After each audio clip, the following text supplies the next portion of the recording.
Pessoal, sejam bem-vindos. Hoje nós estamos falando do imperador Juliano, que viveu entre 331 e 363 e foi imperador por 2 anos. Ele propôs a restauração do politeísmo tradicional.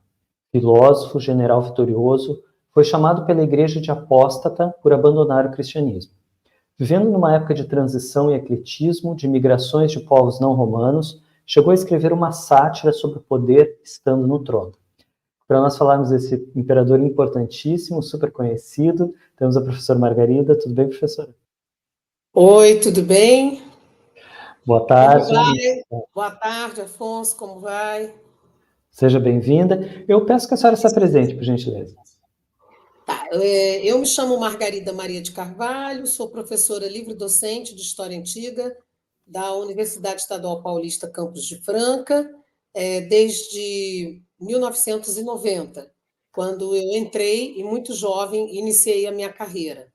E estudo, faço pesquisas sobre o imperador Juliano desde 1987, na minha graduação na UFRJ, e sou também bolsista Produtividade nível 2 do CNPq.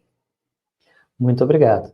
Acho que a senhora podia começar contando como que a senhora entrou nessa pesquisa sobre o Juliano, né? Então, essa é uma pergunta muito interessante, porque eu era da UFRJ e eu percorri um longo caminho até chegar à História Antiga. Que quando eu entrei no curso de História em 1984, com a abertura política, a minha intenção era fazer diplomacia e não seguir como historiadora. E aí, como a UFRJ até hoje tem um sistema de currículo muito dinâmico, muito interessante, porque é o aluno que monta o seu currículo, eu comecei estudando as disciplinas da contemporaneidade. História do mundo contemporâneo, Américas no contexto contemporâneo, e cheguei a ser monitora de Brasil colonial. Aí depois a partir do meu terceiro ano de História na UFRJ, em 1986, eu puxei as disciplinas de História Antiga. Sempre fui muito apaixonada por História Antiga e acabei, então, me decidindo a seguir História Antiga, sendo que no ano de 1987 eu trabalhei com História da Saúde Pública na casa de Oswaldo Cruz, na Fundação Oswaldo Cruz. Então, eu percorri vários caminhos e, em 1987, eu me tornei também monitora de História Antiga 2, que era a História de Roma. Na época se chamava História de Roma Antiga, e fui monitora. E, em 1988, eu me tornei bolsista de iniciação científica do CNPq. A minha orientadora foi a professora Norma Musco Mendes, já aposentada. E aí eu segui carreira, né? E entrei no projeto coletivo do setor de História Antiga e Medieval, da época, que trabalhava com um projeto chamado A Antiguidade Tardia dos séculos IV ao VII. Hoje, até a temporalidade da Antiguidade Tardia já se expandiu. Nós dizemos que ela vai de meados do século III, tem quem fale até de segundo século, e até o oitavo. E foi uma experiência muito gratificante, porque aí eu comecei a trabalhar com outros colegas, que são meus colegas até hoje, impressionante isso, né? E aí eu mergulhei e decidi trabalhar com o imperador Juliano, porque naquela ocasião os meus colegas todos trabalhavam com autores da Antiguidade Tardia. Então era Agostinho, Isidoro de Sevilha, Paulo Orósio, Jerônimo, e eu escolhi trabalhar com o Juliano porque eu fiquei fascinada com a figura do Juliano, né? Porque ela é muito intrigante, muito questionadora. Então eu escolhi, a equipe aceitou a minha escolha e desde então eu nunca parei de estudar a documentação textual do imperador Juliano e autores que falam de Juliano. E agora eu estou começando a estudar a numismática do imperador Juliano. A numismática de Juliano César, realizando, quer dizer, eu estou fazendo um estágio de pesquisa no Museu de Arqueologia e Etnologia da USP, sob a supervisão do professor Wagner Carvalheiro Porto. Começarei, então, um novo pós-doutorado no ano que vem sobre numismática. Por enquanto, eu estou fazendo um estágio de pesquisa. Ele acabou de dar uma conferência aqui para a gente também, uma conversa com a gente. Ah, que ótimo! Maravilhoso. É. Então, foi assim que eu comecei a me entrosar com a Antiguidade Tardia. E esse grupo foi o primeiro grupo no Brasil que começou a estudar a Antiguidade Tardia. A coordenadora era a já aposentada professora Maria Sonsoles Guerras Martim, e a professora Norma Muscomendes, que fazia parte desse projeto coletivo, que era financiado, na época, pelo CNPq. Aí a importância do financiamento, né? E a senhora, então, teve bastante contato com esses materiais, textos dele e agora arqueologia. Sim, eu comecei pelos textos dele, e que ele tem 6 discursos enquanto César e outros filosóficos enquanto imperador, além de uma gama de leis, poemas, cartas. Então, a documentação escrita pelo próprio Juliano, que chegou às nossas mãos, ela é muito farta, ela é muito ampla. E muitos autores da Antiguidade Tardia, quarto, quinto, sexto séculos, falam do Juliano. Até no período medieval, Juliano é falado. E ficou conhecido, né, aí, na minha opinião, tristemente, como apóstata, né? Aquele que abandona o cristianismo, e existe uma controvérsia muito grande em torno disso. Sim. Vamos nos situar, então, nessa época, né? Nós estamos falando logo após Constantino. A senhora poderia contar um pouquinho desse momento? O que Constantino fez, quais as consequências? Eu começaria falando da grande inovação que foi a tetrarquia militar, realizada por Diocleciano no ano de 286, após um período de turbulência governamental. Eu não uso o conceito de crise do século III, eu não acredito nesse conceito. Para mim, ele já caducou, já faz tempo, né? Porque não houve uma crise geral no Império Romano. Todos esses conceitos gerais nós devemos abandoná-los, como queda do Império, etc., né? E porque cada região tem a sua história.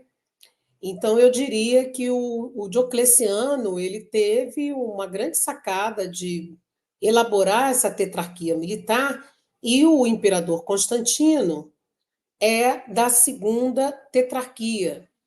E depois ele se torna o único imperador ao vencer batalhas na Ponte Milvio, né, contra figuras como Magnêncio, como Licínio. Então, ele deu início à dinastia constantiniana. Foi o Constantino. E Quando aí a senhora falou em tetrarquia, a senhora disse que são 4 reis que governam juntos. são 2 imperadores e 2 Césares. Os Césares seriam os auxiliares dos imperadores.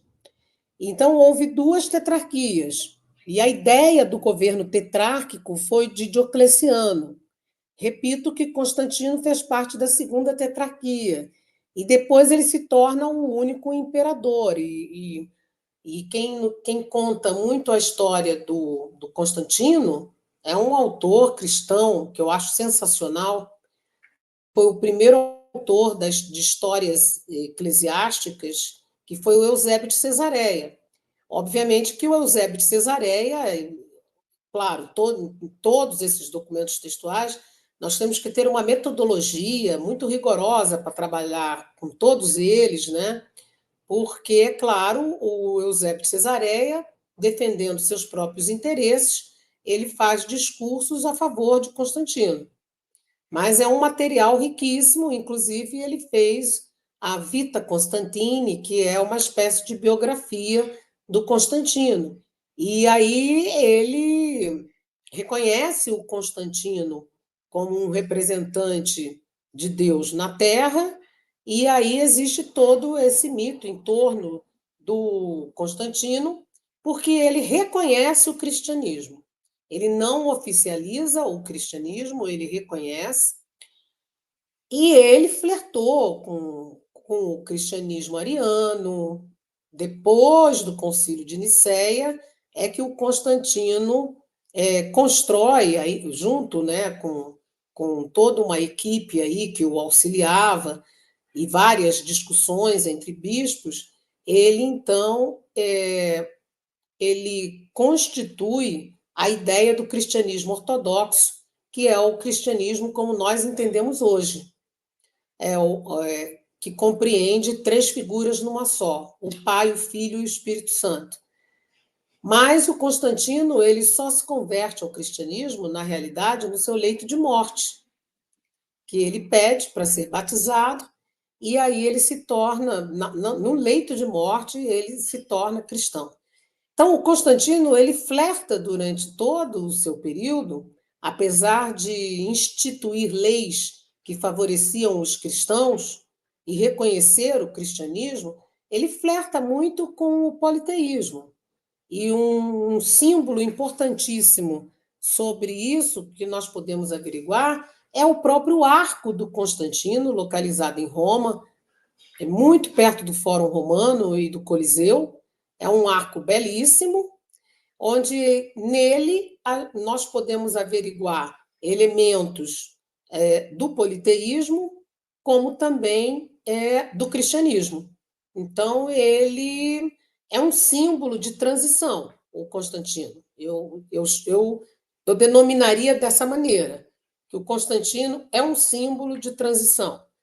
E depois o Constantino deixa o Império Romano para seus três filhos, Júlio, desculpe-me, o Constantino II, depois o Constâncio II e o Constante. Então, ele divide o império para os três filhos e depois o Constantino II morre, Constante também, e fica o Constâncio II, que governa o Império Romano de 337 até 360, que é primo de Juliano. Juliano era sobrinho de Constantino. E o Juliano será o último membro dessa dinastia constantiniana. E ele chegou a ser César, o Juliano. O Juliano, sim, chegou a ser César de Constâncio II. Porque há uma história que também é muito complicado, né? Não há nenhuma comprovação sobre isso, mas há uma história em que o Constâncio II faz um massacre na própria família, manda matar vários parentes, pessoas próximas, para ele ser o único governante do império. E ele salva o Juliano, que ainda é uma criança pequena, e o irmão do Juliano, que é o Galo, e que são figuras que vão para Macellum, na Capadócia, e têm educação, eu ia falar uma educação para príncipes mesmo, na Capadócia, né? Então, ele poupa a vida desses dois, provavelmente porque ele poderia precisar futuramente deles para auxiliá-lo no governo do Império Romano. O Galo é morto, né? Há uma construção de imagem muito negativa sobre o Galo, feita pelo autor Amiano Marcelino, mas tudo indica, e estudos da numismática mostram isso, que o Galo era um excelente militar, um excelente general, um grande estrategista, né? Muito melhor do que o Juliano. E depois o Juliano é o César do Constâncio II, e ele tinha uma aliada junto a Constâncio II, que era a Eusébia, esposa do Constâncio II, que, de certa forma, pelos discursos que nós temos, que chegaram às nossas mãos, ela é uma aliada do Juliano, ela gosta muito do Juliano, né? Protege o Juliano, e o Juliano, então, sem nenhuma experiência militar, ele vai ser César de Constâncio II na Gália. É um período difícil para Constâncio II, porque a Gália tá recebendo várias migrações de francos, alamanos, né? E o Constâncio II queria muito que o Juliano, como César, o auxiliasse para proteger essa região. Então, essa é a entrada do Juliano, né, na política do governo do Império Romano. Ele começa como César do Constâncio II. Depois, sim, como único imperador, ele vai continuar uma política bélica que era muito enraizada no Império Romano, que eram os romanos serem contra os persas, né? Os persas sempre foram, digamos assim, um problema grave para o Império Romano. E Mas aí, vou lhe pedir para parar um pouquinho, para a gente voltar um pouquinho no tempo. Porque eu queria, antes de tudo, que a gente se situasse nesse momento onde são várias versões do cristianismo e também sim, muitas migrações, né? Muitos povos mas não romanos. então, tudo isso está acontecendo concomitantemente, né? Então, nós temos as migrações, nós temos uma enorme variedade de cristianismos, tanto que a gente fala no plural, né? Nós temos o próprio imperador Constâncio II, era cristão ariano, então ele votava a favor do arianismo, e o Juliano teve uma educação, no sentido religioso, teve uma educação cristã ariana, tanto ele quanto Galo. O Galo segue com o arianismo e o Juliano não. Ele muda a tendência dele, filosófico-religiosa, e ele se torna um grande politeísta. Ele é a favor de um helenismo, não de um retrocesso, né, do um helenismo da época grega, não. Ele é adepto do neoplatonismo, né, que é uma filosofia que se desenvolve no terceiro, quarto séculos da Era Comum, e também ele é adepto de um neoplatonismo teúrgico, né?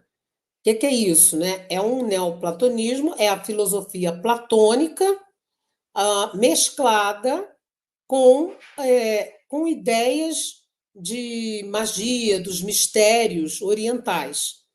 Tanto que o Juliano é iniciado nos mistérios eleusinos. Então, não era só era um neoplatonismo, digamos, eu não sei se eu posso falar que é um neoplatonismo diferente, mas ele advogava a favor desse tipo de neoplatonismo, né? Inclusive, o Amiano Marcelino achava que não só elogia Juliano, né?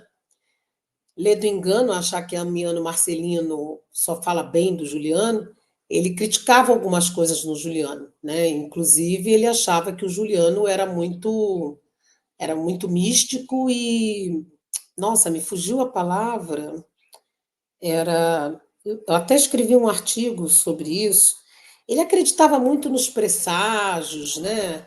Ele era muito impressionado com os presságios, e o Amiano faz essa crítica ao Juliano. Muito bem, muito obrigado. Bom, ele também escreveu, ele começa a escrever muita coisa, como a senhora falou, né? Temos Sim, aí meio que essa figura do rei filósofo, né? A senhora poderia falar um pouquinho desses textos e dessa sátira, por exemplo, que ele escreveu? sim, ele escreve seis discursos enquanto César, e já na carta a Temístio ele mostra a sua tendência filosófica e o seu ideal de governo, porque o Juliano discute com o Temístio qual é o ideal de governo dele, que não é o ideal cristão, né? Ele não acredita, ele não leva à frente no governo dele, nas ideias e no governo, essa teocracia cristã, que o imperador era aquele que representava o Senhor na terra, né? Então, o Juliano tem uma concepção aristotélica de governo, ele declara isso na carta a Temístio, e ele acha que o que está acima do imperador são os deuses, né? Então, são os deuses. Ele acredita nos deuses e ele tem uma crença em Hélios, Deus Sol, que é o deus mais importante para ele. Então, ele já começa com uma ideia de governo muito diferente, que ele já mostra nessa carta a Temístio, os ideais dele. E ele também, na carta ao Senado e ao povo de Atenas, ele faz duras críticas, já é o período que eu consideraria, pela numismática, a terceira fase do Juliano enquanto César, quando ele realmente se autoconsidera o imperador, mesmo com Constâncio II vivo, e aí ele faz várias críticas a Constâncio II, ao governo do Constâncio II, e atinge diretamente o Constâncio II como um todo, como um político, como um militar, como aquele que crê num cristianismo ariano. Então, Porque ele ele já. manda essas cartas para várias cidades, é isso? Exatamente, né? As outras existem em forma de fragmentos, aos coríntios e tal, mas ao Senado e ao povo de Atenas chegou na íntegra para a gente. E aí ele manda essas cartas em forma de cartas públicas, né, para as cidades, mostrando a crítica dele ao governo do Constâncio II. Mas já tinha ocorrido aí o que ele fala, e o Amiano Marcelino também, da sublevação das tropas na Gália a favor dele, para ser imperador. Né? Então, o Juliano ele usurpa. Na realidade, é difícil classificá-lo, porque ele é usurpador da vaga do Constâncio II, né? Porém, ele é da família constantiniana.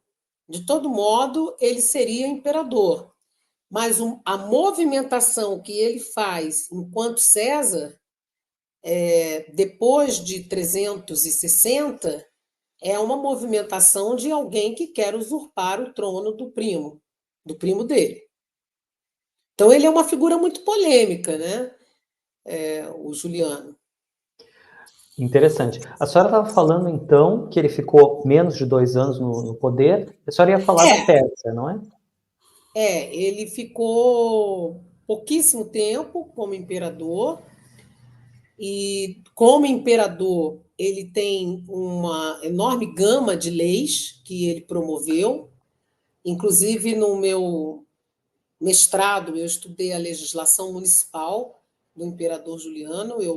Eu tenho até a meta de escrever outro livro autoral, aproveitando a base dessa dissertação, mas vai ser um livro completamente novo, né? Sobre a legislação municipal do imperador Juliano, porque é a parte do imperador Juliano que é muito pouco estudada no exterior, né? Bom, aqui no Brasil nem se fala, né? Porque aqui no Brasil eu fui a primeira a estudar imperador Juliano e eu conheço, acho que duas dissertações, só duas, três dissertações sobre Juliano, de pessoas que estudaram Juliano, mas eu acho que não deram continuidade no doutorado, né? Não me lembro bem se é um rapaz ou uma moça, acho que é um rapaz que estudou na Federal Rural do Rio de Janeiro. Depois tem uma ex-mestranda minha, que fez o mestrado, não seguiu o doutorado, e tem um rapaz que está pleiteando uma bolsa de pós-doutorado da FAPESP comigo, que fez o mestrado dele sobre Juliano e fez o doutorado na St. Andrews University.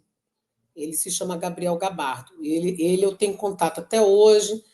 Ele está pleiteando uma bolsa para fazer pós-doutorado comigo.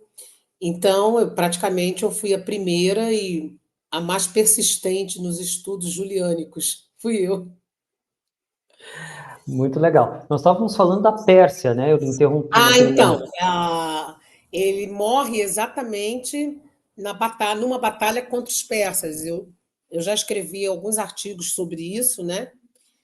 E eu tenho a minha última pesquisa foi sobre as mortes do imperador Juliano, e mortes no plural, porque existem várias interpretações sobre as mortes de Juliano. Os cristãos, autores cristãos como Gregório de Nazianzo, interpreta de uma maneira, o Amiano de outra, né? E aí eu estudei essas interpretações, o Efraim de Nísibis, né? E nesse meu projeto, que foi um dos projetos que eu desenvolvi sob a custódia do CNPq, como bolsista produtividade, a hipótese que eu defendi foi que ele se suicida, né? Não é ele praticamente se suicida. Ele morre no meio de uma batalha contra os persas, e Amiano, Libânio, conta como que ele se lançou para defender as suas tropas sem proteção nenhuma, sem a malha protetora, nada. E ele, então, uma lança o atinge e ele é morto, não na mesma hora, mas depois de um certo tempo ele morre na tenda dele com alguns amigos no entorno dele, como Oribásio, que foi médico dele. Então ele Certo. morre. É. E a minha hipótese que eu defendo é que ele realmente ele não está fazendo questão de sobreviver ali, porque o Juliano teve sucesso como César nas Gálias, né? E defendeu bem as Gálias, porque o César não é um estrategista, né? O César não é um estrategista. O general, sim. O imperador, que é o general que está acima do César, ele é um estrategista. No momento em que Juliano tem a chance de mostrar a sua estratégia bélica, ele é um fracasso. Na realidade, a guerra dele contra os persas foi uma lástima, né? Uma sucessão de erros. Ele decide entrar em Quetesifonte e sem um planejamento adequado, né? E isso aí eu cheguei a essa conclusão depois de ler várias vezes os próprios discursos dele e a própria obra do Amiano Marcelino, né? Certo. Muito obrigado. Ele é mais conhecido pela proibição de que os professores cristãos dessem aula. A senhora poderia falar um pouquinho dessa situação? Claro, que por sinal está aqui no meu livro autoral, né?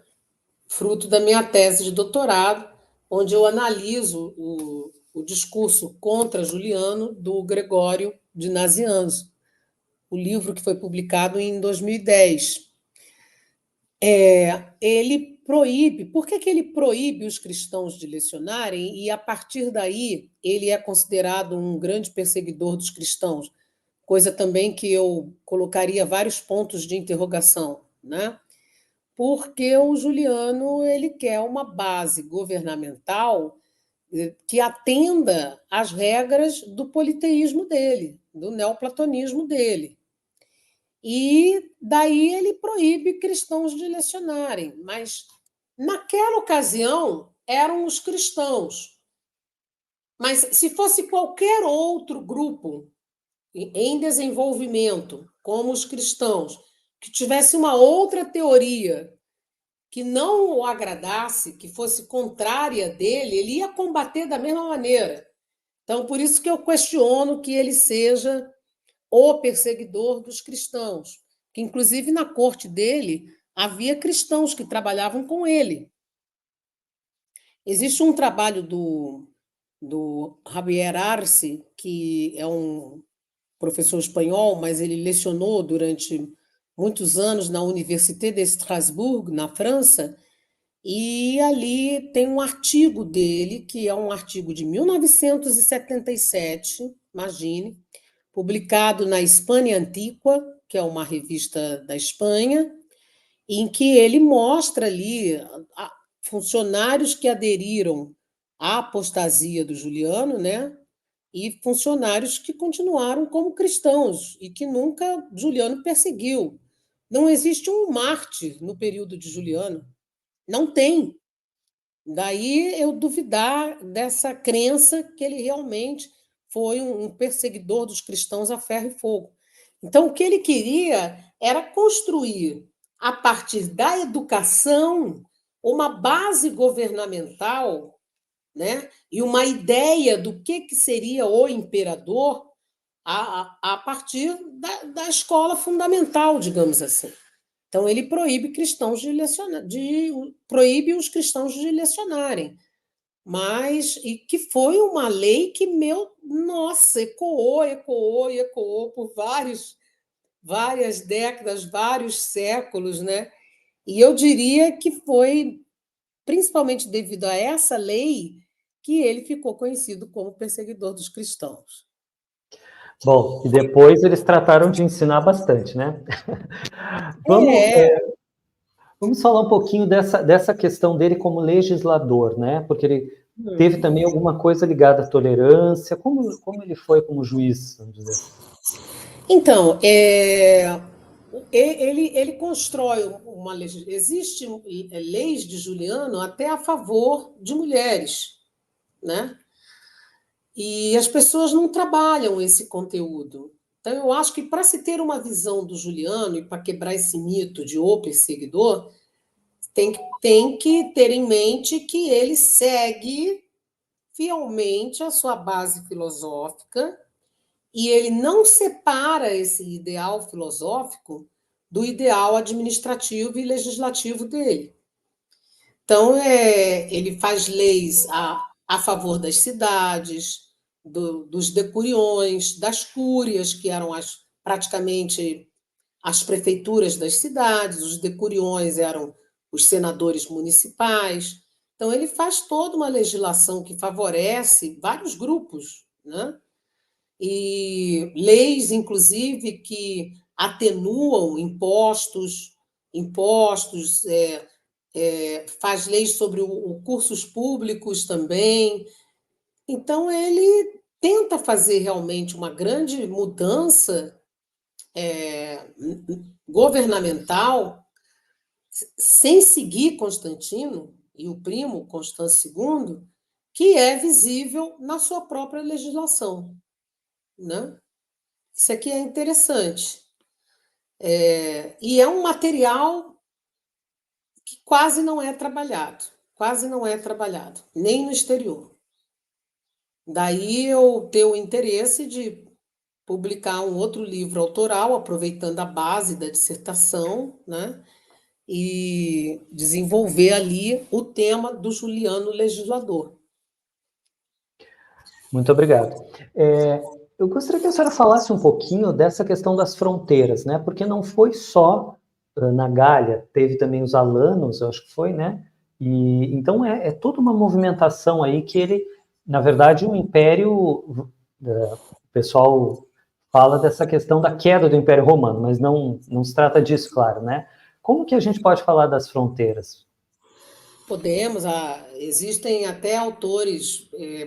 Bom, tem um autor brasileiro que foi o meu orientador de doutorado, ele tem um conceito de fronteira muito interessante, que consta num artigo dele na revista Mare Nostrum, né?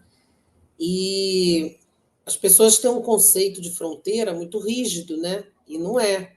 A fronteira também é uma coisa bastante dinâmica, né? E a gente não pode deixar de se esquecer, a gente não pode se esquecer também que os bárbaros eles entram no Império Romano, muitas vezes sendo convidados a entrarem no Império Romano. Você vê que na administração há vários cargos administrativos e militares já no século IV que são de bárbaros. E eu falo bárbaro mesmo. Eu não, eu falo bárbaro sem aquela ideia pejorativa que se tem do nome bárbaro, né? Eu estou dizendo aqui bárbaro no sentido de estrangeiro. Então, eles podem ser classificados de várias maneiras. O estudo dos bárbaros no Império Romano ele é muito vasto. Então, tem autores como o Peter Hedder, que defende que os bárbaros ajudaram na decadência do Império Romano Ocidental, né? O Brian Ward Perkins, que também trabalha a ideia de queda voltou a trabalhar com a ideia de queda do Império Romano, e que é um autor sensacional, que eu gosto muito, eu fiz até um estágio de pesquisa com ele em Oxford. Mas, então, existem várias posições sobre isso, sobre os bárbaros, sobre as fronteiras, sobre as diversas etnias que foram sendo construídas dentro do Império Romano. Então, havia também, é claro, o grupo de bárbaros invasores, havia também os invasores, né? O próprio Amiano Marcelino e o Juliano, eles falam dos bárbaros adaptáveis e os não adaptáveis. Então, os adaptáveis eram protegidos, se entrosavam no exército romano, na administração, e os não adaptáveis, né? Que eles tentavam destruí-los, tentavam destruir. Então, o estudo das fronteiras ele é muito rico, porque você pode, em primeiro lugar, você pode estudar de várias formas: fronteira político-religiosa, fronteira administrativa, fronteira geográfica, né? Então, é um estudo bastante amplo, que vem se desenvolvendo muito, né? Eu tenho um pós-doutorando que ele fez uma tese de doutorado, o Pedro Benedetti, ele fez uma tese de doutorado sobre os bárbaros na Gália, que é um trabalho super erudito, muito bom o trabalho dele, né? Uma pesquisa inédita e, ao mesmo tempo, um trabalho erudito. Então, há várias formas de se definir o que é uma fronteira, né? Porque nós estamos lidando com um Império Romano repleto de diversidades aí, repleto de diversidade. Não existe mais aquela ideia do Império Romano como Roma antiga. Roma se tornou uma capital, uma cidade que é respeitadíssima pelos autores da Antiguidade Tardia, mas nós não podemos falar em Império Romano como se fosse Roma, porque senão a gente não respeita as diversidades e heterogeneidades que compõem o Império Romano, né? O próprio Juliano nasceu em Constantinopla já, né? Ele é constantinopolitano, exatamente. Então, ele tem, o Juliano, inclusive, ele é tido como vários biógrafos, né? Porque existem N biografias sobre o Juliano, né? Uma das mais recentes é do colega lá da Cardiff University, o Sean Tuffer, né? E os autores são unânimes em dizer que o governo dele foi muito mais voltado para o Império Romano Oriental do que o ocidental, né? Mas você vê a preocupação dele na legislação, óbvio que a legislação é para todo o Império Romano. Agora, a lei ela é adaptável. A lei é adaptável, né? Então, a lei ela depende muito da região, exatamente pelo Império ser formado por regiões tão heterogêneas A lei é adaptável, ela não é uma lei como hoje, como a gente imagina hoje. E tem muita gente que não tem essa ideia, né? Sobre o que é lei na época do Império Romano, na época da Antiguidade Tardia. Adaptável porque cada administrador local conseguia flexibilizar? Sim, você tem uma flexibilização da lei. Quando o Teodósio ele oficializa o cristianismo ortodoxo como religião oficial do Império Romano, você não vai ver todas as regiões do Império Romano obedecendo a isso.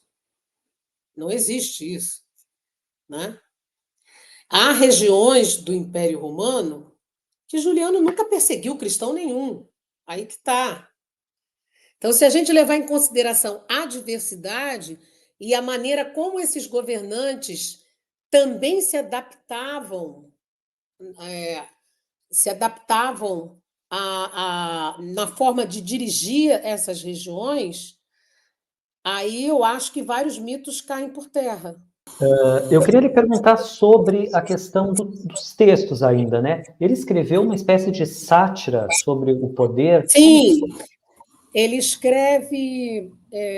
Tem duas sátiras dele que têm um conteúdo riquíssimo, né? Óbvio que os panegíricos também, os discursos filosóficos também. Mas ele escreve uma sátira, as duas sátiras enquanto imperador. Ele escreve os Césares, onde ele faz uma crítica,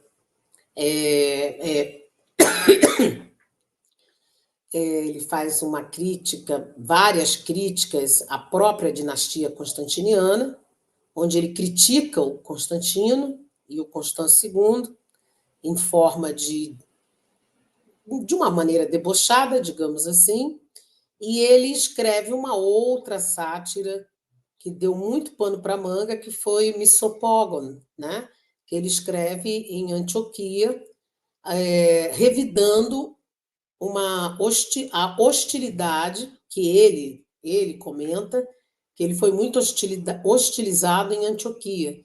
Então, ele escreve o Misopógon, que é uma resposta aos antioquianos, e é um discurso também riquíssimo, onde dá para trabalhá-lo de várias maneiras, né?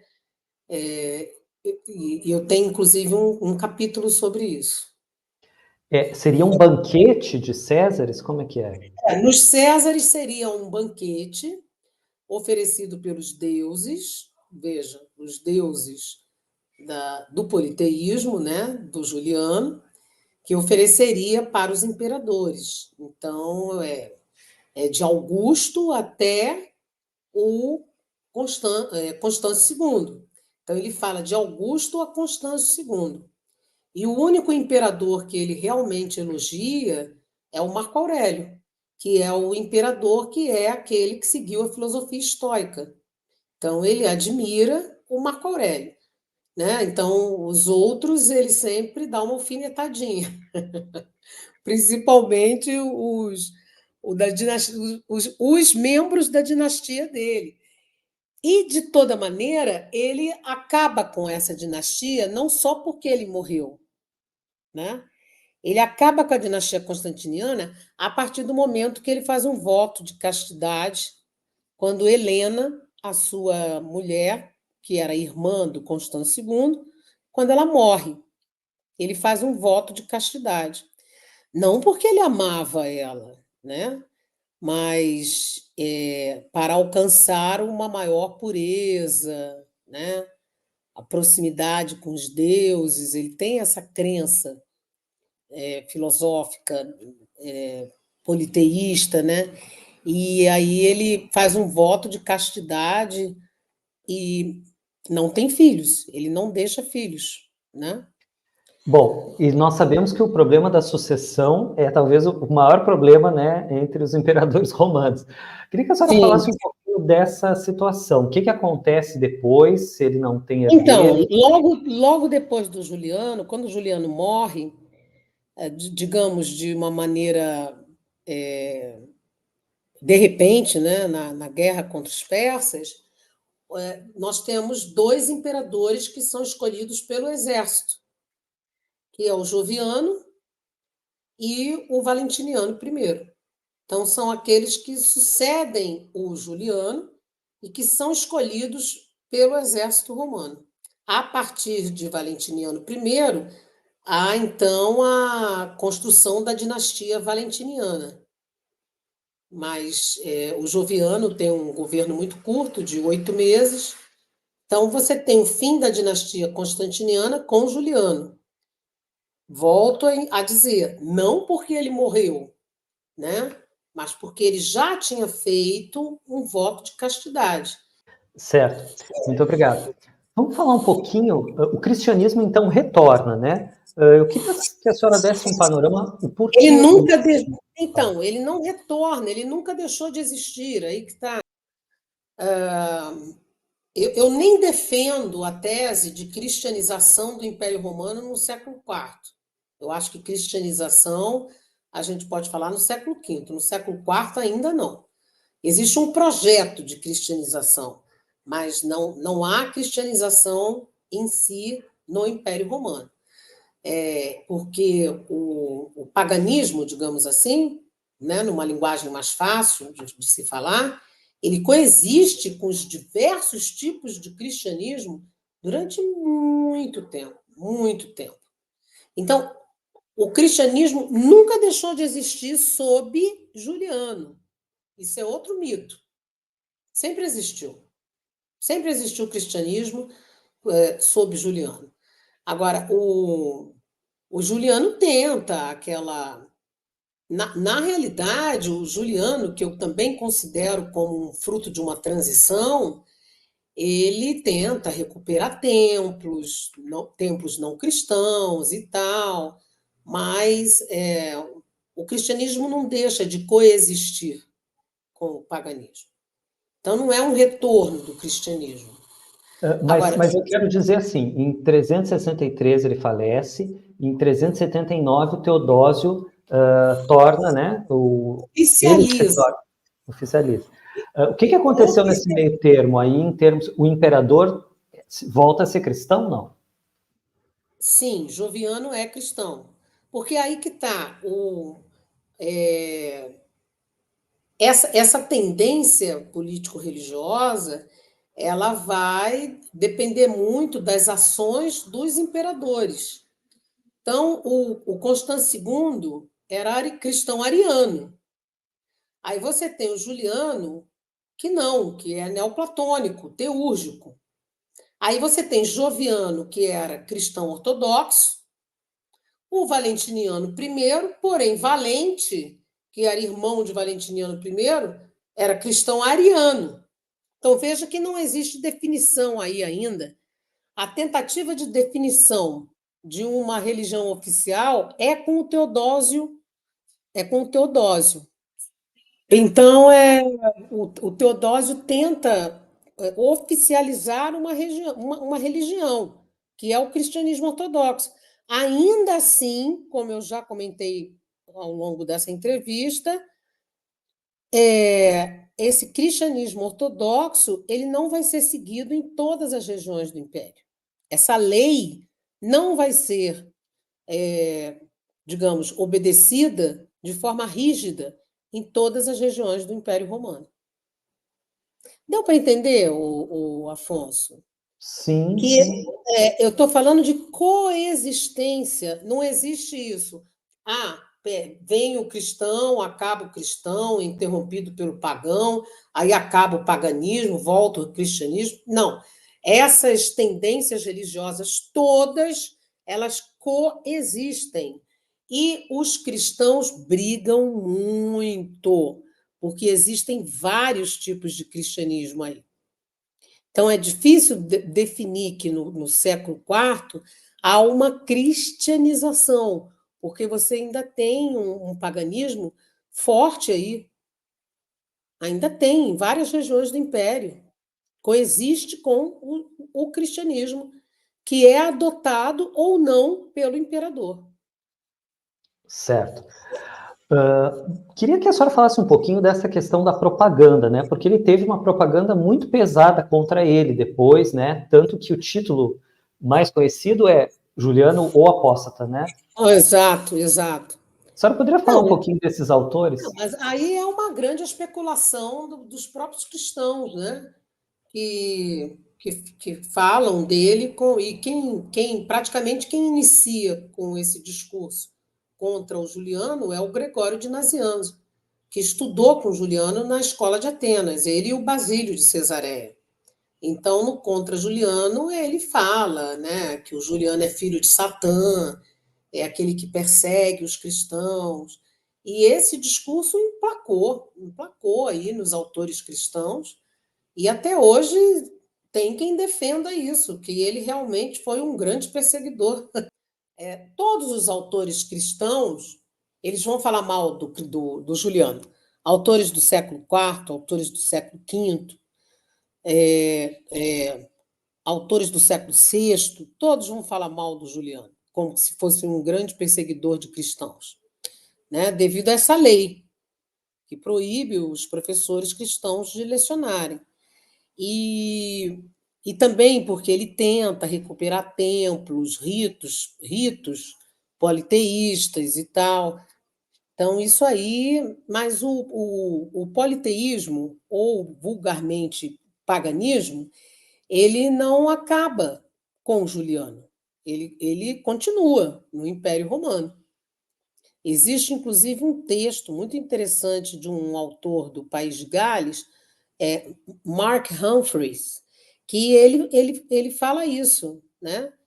E eu concordo plenamente com o Humphreys, né? Que você ainda tem um paganismo aí forte, saca? Você tem é um caldeirão de crenças. O período da Antiguidade Tardia é um caldeirão de crenças religiosas, sabe? Então, eu acho que aí, século IV ainda é um século em que as coisas estão se movimentando, se definindo, para se Certo. dizer que, para chegar a essa ideia de que há uma cristianização do Império Romano. Sim, e que ainda vão dar na alquimia, né? Ainda segue muito tempo aí. É, pois é. Apesar da lei de Teodósio, que oficializa o cristianismo ortodoxo. Perfeito. Professora, muito obrigado, viu? Queria que a senhora desse algumas dicas para quem quer seguir estudando esse tema, para quem tem curiosidade, livros. Olha, a historiografia sobre o imperador Juliano ela é muito vasta, muito vasta. Você encontra em todas as línguas estrangeiras. E aqui no Brasil, eu não me sinto muito bem falando isso, mas as principais referências de Juliano são minhas, né? Eu não me sinto muito à vontade em falar isso, mas é a realidade, né? Então, quem quiser ler sobre Juliano, eu tenho Academia Pontedou, onde eu coloco todos os meus artigos lá, não todos, né? Mas quase todos, os últimos capítulos de livro, né? Tem, como eu já mostrei para vocês, o livro autoral, né? O Paideia e Retórica, a construção da imagem do imperador Juliano segundo o Gregório Nazianzeno, que é esse livro aqui, que está esgotado, porém, ele tem na íntegra no meu Academia Pontedou. E outras coletâneas que eu publico, que sempre tem textos meus sobre Juliano, né? A última coletânea foi lançada agora, é essa daqui, que eu fiz, organizei com a colega Andréa Lúcia Dorini de Oliveira Carvalho Rossi, da Unesp de Assis, que é essa daqui, sobre representantes do poder e suas ações culturais na Antiguidade e no Medievo. É uma edição muito bonita, inclusive com imagens coloridas, né, da editora CRV. Tem textos de 4 medievalistas aqui também. E outra seria a essa daqui, Impérios e Imperadores e Redes de Sociabilidade na Antiguidade, que tem todas essas coletâneas têm textos muito selecionados sobre a antiguidade, e aqui também tem um texto meu já sobre essa minha a pesquisa atual, que eu trabalho com Oribásio de Pérgamo, que foi médico de Juliano, né? Que fala de alimentação e da concepção de Juliano, de medicina de Juliano. Tem nessa última coletânea. Então, eu já trabalhei vários aspectos sobre o imperador Juliano. E tem também uma outra coletânea, que é a ideia de história na Antiguidade Tardia, que tem vários colegas. Todas essas coletâneas contêm textos de autores nacionais e estrangeiros, né? E vários autores aqui que analisam a ideia de autores da Antiguidade Tardia, como eles concebiam o que era história. E eu estou mostrando as coletâneas mais recentes, tá, Afonso? Essa aqui foi lançada em 2022, essa aqui em 2023, essa é de agora, 2024, e tem uma de 2020, que é Narrativas e Materialidades sobre a Morte. Essa eu organizei com a colega Luciane Munhoz Jomena, da UFG. Essa de Impérios, Imperadores e Redes de Sociabilidade, com uma ex-aluna minha, que fez da iniciação científica ao pós-doutorado, e um colega da Argentina, muito querido, Álvaro Moreno, da Universidade de Córdoba, né? Essa daqui. E a ideia de história na Antiguidade Tardia partiu da ideia de um colega e amigo muito querido, Gleidson José da Silva, da Unifesp.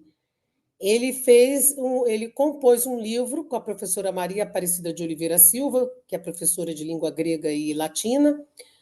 Ele fez um livro chamado A Ideia de História na Antiguidade Clássica. E aí, em 2021, deixa eu corrigir, essa obra não é de 22, é de 21, nós fizemos a Ideia de História na Antiguidade Tardia. Mas existem muitos autores que trabalham o Juliano. Dentre estrangeiros, eu recomendo os textos do colega Sean Tuffer, da Cardiff University, né, que são textos muito, muito bons sobre o Juliano. Há também vários textos de franceses sobre Juliano, mas alguns desses autores já faleceram, né? O Jean Buffarty, que foi um grande estudioso de Juliano, autor espanhol Javier Arce, né? Na Itália, nós temos também o professor Arnaldo Marconi, que estuda Juliano, que ainda está na ativa, e por aí vai, né? Estados Unidos também, tem colegas que estudam Juliano. Então, o Juliano é muito estudado. Muito bom ver que a antiguidade no Brasil tem, né, bastante interesse, bastante gente interessada. E obrigado por nos ajudar aí a conhecer essa época tão fascinante. Espero que você tenha gostado aí da entrevista, né? Perfeito, muito boa. Professora, um grande abraço, viu? Agradeço a todos que vão ver aqui no futuro. Uma boa noite a todos. Obrigada. Boa noite para você também. Muito obrigada mais uma vez pelo convite. É sempre um prazer falar daquilo que eu estudo. Obrigada. Agradeço. Um abraço a todos, até a próxima. Boa noite.